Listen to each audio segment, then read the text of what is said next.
21 کے قریب یہاں سے لاشیں بھجوائی جا چکی ہیں. یہ تعداد بالکل فائنل نہیں ہو سکتی کیونکہ لاشیں جو ہے وہ اس حالت میں نہیں ہیں کہ ان کی شناخت کی جائے یا یہ کہا جائے کہ یہ کسی ایک کی جسد خاکی ہے.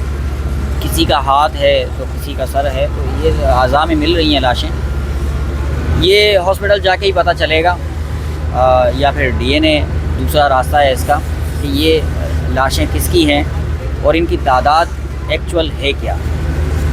دیکھیں، معاوضہ جو ہے نا وہ ہو سکتا ہے، اللہ تعالیٰ معاوضہ کرتا ہے.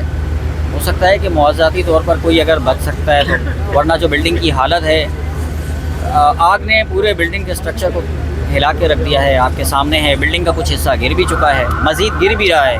اس کے اندر کام کرنا خطرناک ہو چکا ہے. ظاہر ہے کہیں سے بھی اگر لاش نکلتی ہے تو وہ جو ہے اس میں اندر جانے کی بالکل بھی راستہ نہیں ہے کہ اندر جایا جا سکے. آگ پر تقریباً قابو پا لیا گیا ہے، لیکن کچھ حصہ بلڈنگ کا ایسا ہے جہاں پر ابھی بھی آگ باقی ہے. فائر بریگیڈ مسلسل کوشش کر رہی ہے اس پر کنٹرول کیا جا سکے. زخمی جو ہے وہ ڈے 1 میں ہی ملے تھے، اس میں دھوئیں میں بے ہوش بھی لوگ ہوئے تھے اور بھگدڑ کی وجہ سے زخمی بھی ہوئے تھے. تو وہ بالکل ایسا ہی ہے کہ اس میں کافی سارے جو ہے وہ نارمل زخمی تھے، جس کی وجہ سے انہیں ہاسپٹل منتقل کیا گیا اور وہاں سے وہ صحتیاب ہو کے گھر چلے گئے.